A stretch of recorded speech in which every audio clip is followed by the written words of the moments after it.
guys, I am really excited for today's video because I am filming a collab. This collab is with DreaCN, who has an amazing channel, which I will have linked down below. I've been subscribed to Drea for the past couple years. I'm pretty sure the first video I saw from Drea was a year-long project pan. I believe it may have been the very first year she did a project pan, and I remember just, she seemed like she had like cool products in the thumbnail, and I love watching year-long project pans specifically, and I love finding new project panners, so I believe that's how I found her channel. She does really awesome reviews. She also does a thoughts on hauls. Hers is called Hauled It But How Was It, which is a super cute title. She also does amazing makeup looks. I'm always absolutely in love with her eyeshadows. So definitely make sure you check out Drea's video. Please go watch it, subscribe to her channel. Again, I will have her video and her channel linked down below. So the theme of today's video is makeup I would not use if I wasn't on YouTube, which was Drea's idea, and I think it's actually a really fun idea. But this was a little bit challenging for me, and that's because I have been watching YouTube videos and filming YouTube videos most of my makeup wearing life. So I started watching YouTube in 2010, which is the year I graduated from high school, and I started filming videos in 2011. So prior to that, a little bit into middle school and into high school, I had just worn drugstore liner, mascara, and eyeshadow. That is all the makeup that I had. Maybe some Victoria's Secret squeezy tube lip glosses, but that was it. So it's kind of hard for me to conceptualize the makeup I would be using if it wasn't for YouTube, because literally YouTube is, the years I've been watching YouTube and filming YouTube has been most of my makeup wearing life. So like I said, that made it a little bit hard to conceptualize, but I tried thinking about if I was never on YouTube. And actually some of these are like, if I never even watched YouTube, what products would I have in my collection?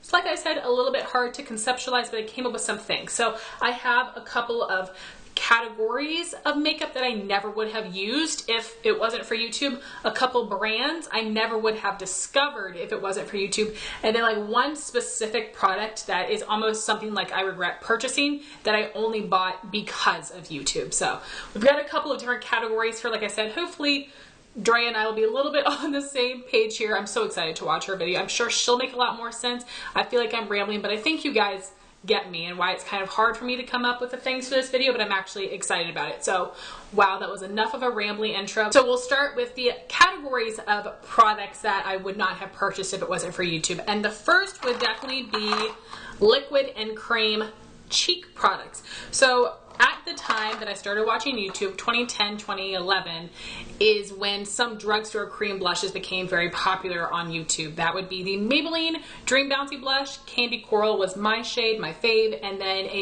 the Revlon Photo Ready cream blushes. Those were very, very popular. L'Oreal Visible Lift, never had any of those because they were too expensive for me, but I did have one of the Maybelline and one of the Revlon. I liked those at the time because they were cream to powder blushes, but if it wasn't for YouTube, I wouldn't have bought them, and that's because I've always been a very oily skin girl, and I would not have gravitated towards any kind of cream products. And just thinking, even now, powder products are so much easier for me to apply than cream products, so I doubt that if I was at the store that I would gravitate towards a cream cheek product. So I do have a decent collection here of cream and liquid cheek products, not a ton. Some of these I purchased, but maybe even about half of them probably less than half. So some of these I purchased, some of these I've gotten for free, and I have a small collection here. So I have one liquid highlight from Becca. I've got a couple liquid bronzers, which I actually do like, from Bare Minerals, Cover Effects, and Benefit. I have one, I also have the Wet n Wild Cushion Contour. Then I do have one Benefit contour stick. It's a mini. You can tell this was a freebie. I would definitely, now that I've tried these products, I would reach for a liquid bronzer over something that's more of a stick format. Then for blushes, I have one from Kiko that's more of a cream to powder, which I do enjoy.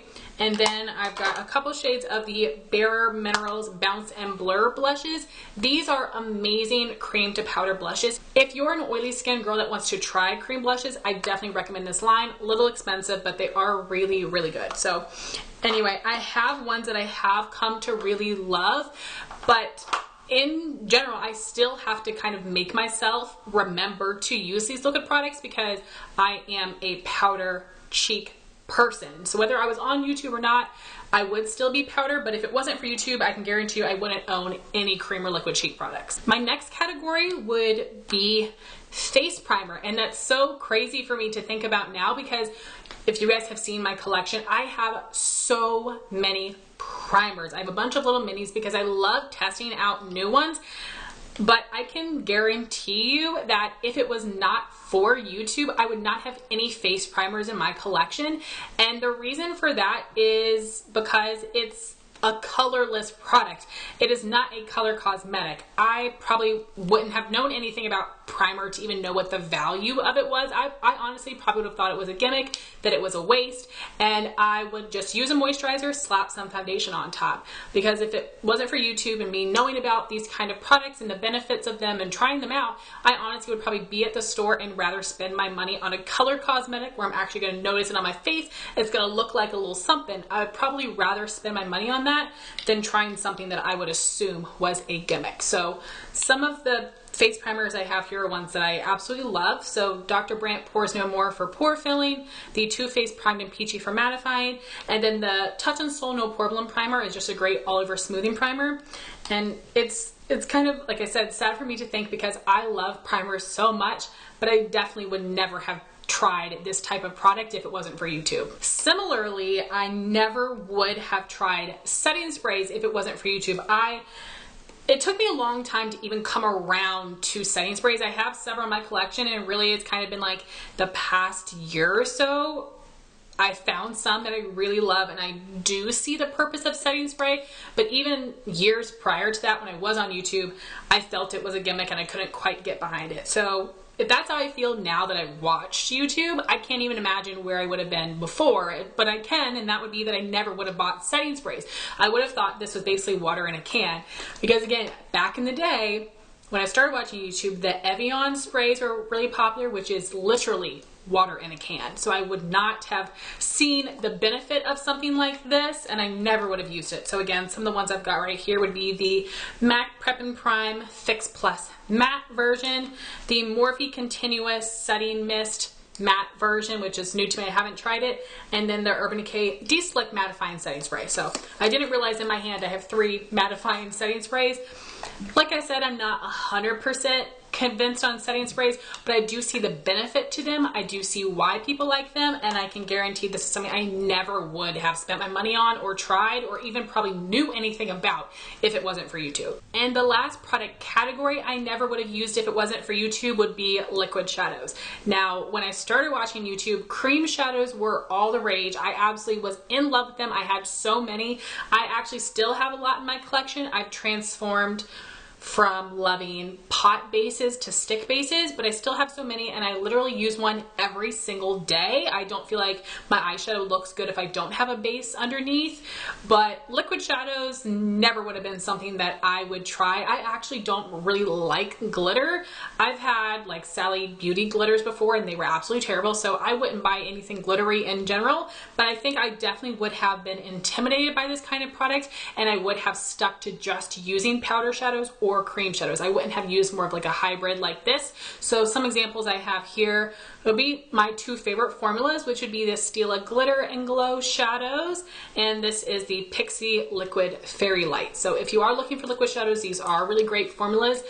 And again, I still don't get as much use out of these as I would like because it's not a go-to product for me. Again, I'm a powder product girl in general, which goes for shadows as well. So this is something that I know, like these kind of products haven't been widely available for very long. These are something that has kind of popped up over the past couple years, but in general, I don't think this is something that I would have randomly picked up and purchased. So this next one is a mix between brands and categories that I never would have tried if it wasn't for YouTube, and this is kind of a big thanks to YouTube because I can't imagine my life without these, which is very dramatic, I know, but like, you guys get me. And that would be Indie polishes. Now, I have loved my Sally Hansen, my OPIs, my Essies. I have loved them. I have a bunch in my collection. They continue to come out with polishes, but now that I've seen Indie, and I'm not even like a huge Indie person, I haven't tried a whole bunch of Indies, but indie brands come out with such cool colors, have great formulas, and some things that are really unique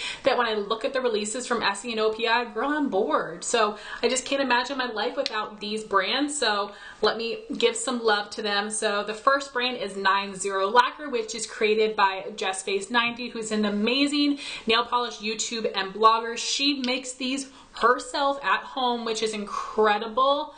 So I've got several from her collection I love. She has amazing, amazing holographic polishes that are very unique. I don't know if she has any creams in her line, maybe like one, but she doesn't really do creams. She does more like unique, interesting polishes, which I love because most mainstream brands really do shimmers, metallics, or creams. And I love a good cream, but brands like these, like indie brands, have made me appreciate duochrome polishes, like holographic polishes like that. Then my other favorite brand would be KL Polish. Unfortunately, this brand is no longer around. It was created by Kathleen Lights, but I have so many of her polishes and they're staples of mine. She created the most amazing fall polishes in particular that I barely want to use any of the other fall polishes in my collection because I love Kathleen so much. It's an amazing formula and I love the wide brush, but I really do love her colors. And then this is Kathleen's new brand. I have a few, but I haven't tried them yet. This is Lights Lacquer. So I'll give you my thoughts on these in the future. But again, these two are brands that I really love, and I can't even imagine what my nail polish collection would be like without them. And if I had never watched YouTube, I never would have known about or tried these awesome indie polish brands. So the next two things I have here would be brands that I never would have discovered if it wasn't for YouTube. And I wouldn't really call these indie brands anymore because now both these brands are sold at Ulta, which is something new over the past couple years. But I had purchased these products really prior to them being in Ulta stores and being that readily available, and I never would have run into this brand or tried it if it wasn't for YouTube. So the first one would be Dose of Colors. So I have a couple different products from them. I have like a pro and a con. So I have a couple of the 5-pan matte palettes from Dose of Colors. This one is Marvelous Mauves. I don't love this one that much. Out of all the matte shadows I've tried, this is not my favorite matte formula. I have come to appreciate and enjoy these and make them work. I've gotten my use out of them, but I definitely could do without these shadows in my life. I bought these palettes because of hype on YouTube, and for me, they don't live up to the hype. I did film a whole video on 5 popular palettes I regret purchasing. I will link that in the cards, and this is one of them. But I also wanted to mention one of my favorite products from Dose of Colors, which would be their liquid lipstick formula. This is the color Stone, which is that cult classic mauve shade, one of the first liquid lipsticks I ever tried. This is my favorite liquid lipstick formula. I do have several shades now that I've purchased when they're half off at Ulta 21 Days of Beauty, but I absolutely love this brand. They're really nice quality lipsticks, really beautiful colors, and I have other things from Dose of Colors that I've enjoyed, some things that are just okay, but I did want to highlight my favorite and least favorite product from the brand that I've tried so far. But like I said, it is a brand I never would have heard about if it wasn't for YouTube, and I want to thank YouTube for introducing me to my favorite liquid lipstick. So when Drea and I were talking about the idea for this video, she mentioned products we never would have tried because of YouTube, and then she specifically talked about things that we probably wouldn't have in our collection if it wasn't for wanting to talk about them on our channel and review them on our channel. So for me, I am not someone that actually buys stuff just to review. If I do, it's because I want to review it, not because it's a new popular product that I think is going to get me views, because I don't want to waste my money on things that I don't think I would actually like. So I have a couple of those products, but because that's not something I typically do, I had a hard time making everything that way, if that makes sense. I feel like I'm getting tangled in my words. This is the second video I filmed today, and it's 9:30 at night. But I know that I have done reviews on the Dose of Colors palettes and on the Dose of Colors liquid lipsticks and their old gloss formula. So this was one of the oldest reviews that I've done, would be on this liquid lip formula. But the one brand that I did try, fall in love with, and then I decided that I wanted to purchase every new product to review, if you've been around for a while, or if you guys can probably just guess what brand I'm going to say, that's ColourPop. So when ColourPop first came out with their Super Shock shadows, that's when I started buying from them, when this was the only thing they had on their website. And Coffee Break with Danny had done a video on them, and then my friend Ami bought some and did a video AM Beauty Life. I'll have her channel linked down below as well. And after Ami posted her review with her swatches, I decided to buy them, and I have been hooked ever since. And ColourPop was releasing things a lot slower back in the day, so I did buy everything to try it out. I bought the lip liners, liquid lipsticks, lippy sticks, lip glosses. When they released their liquid lipsticks, so excited. I bought so many. The website crashed because everybody was so excited. I got the Super Shock Cheek highlight blush bronzer. I tried the gel liners in the pots and the pencils, and ColourPop Yes Please palette, which was their very first eyeshadow palette that I remember I bought that on the restock because I waited around too long and it sold out when it first released, which was so exciting. And then ColourPop started releasing too many products and I stopped buying every new release. But when they released their complexion line, that is the last time I actually bought something on launch day. So I bought the primer, foundation, concealer, powders, and setting spray to do a whole review for you guys. I will have it linked in the cards. That is one of my favorite reviews. It is long, but it is very in-depth, very thorough. I tried all these products together. I've tried them with other things to give you my most thorough reviews. So this is the last product I bought from ColourPop specifically for reviewing purposes. Even though ColourPop has like gone off the deep end with their releases, it's still a brand that is very dear to my heart. I still love them, and I'm happy that now I don't buy every release. I buy from ColourPop every couple of months, and I'll get like one thing from a collection here or there, and wait till I have $30 to get free shipping. But I don't buy everything like I used to, which is I'm happy about. But I did want to highlight some products that I bought for review purposes. So my very first ColourPop review would be the Super Shock Shadows. This one is Banana Daiquiri. It's an ultra metallic finish, my favorite finish. This was a limited edition shade. I did do a review on this summer collection along with the Yes Please palette. Then I did do a review on the Luxe lipsticks. I tried one of the cream finishes, two of the mattes. This is one of the matte finishes in Name Drop. And then, like I said, I did do a review on all of the complexion products, but the one I still have here is the foundation. So I am super thankful for YouTube because it brought ColourPop into my life.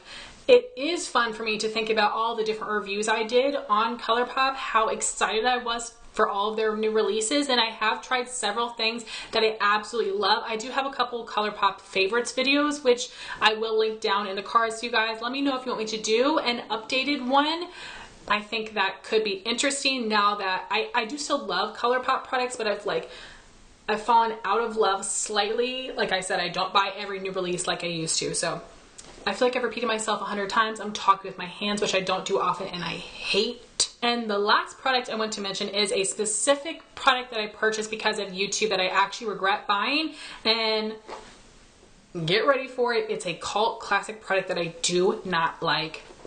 Dodging the dislikes here, that would be the Fenty Beauty Gloss Balm. I know a lot of people are obsessed with this. It's just not for me. I have the shade Fussy, which is the pinky shade, and I think that's, I mean, it's like an okay color, but I do think that I would have preferred Fenty Glow, which is the original shade, which is a bit more of like a warm wash of color on the lips. So this is a pretty color, but it does have a little bit of shimmer in it, which I can feel slightly on my lips, which I don't like. It does have a shine to it, but it's not the most shiny looking on my lips. I don't feel like it makes my lips look especially plump. I like the applicator because it's larger, but I don't like the packaging. It's a cute shape, but it does not fit in my acrylic lip gloss holders. It sits to the side, and because of the shape and because I'm not obsessed with the formula, I don't reach for it very often. This feels fine on the lips. It's not too heavy, it's not too slippery really, but it just is like nothing special. It is so basic. I literally do not understand why people love these glosses. I love the Buxom lip glosses. I have several others in my collection that I do really enjoy. Some with less pigmentation, some with more, but like this is so basic to me. I don't know why people love this. I want to get use out of it. I want to use it up, but I am sad I spent the money on this because it's, I just don't get it. So guys, this is going to be really fun to edit because I rambled so much, and I feel like it's gonna be long because I have a lot of different stories and little things to tell you, but I really hope you guys enjoyed this video, and thank you so much, Drea, for collabing with me and for coming up with this awesome video idea. It was different and I really, really enjoyed it. Please go make sure you go watch Drea's video and subscribe to her channel. She has such an awesome channel, and I think you guys will love her so, so much. If any of you guys came to watch my video from Drea's channel, I hope you stuck through to the end, and I would love it if you guys would subscribe. I would greatly appreciate that as well. Thank you guys so much for watching this video. Please like, comment, and subscribe, and I'll talk to you soon. Bye, guys.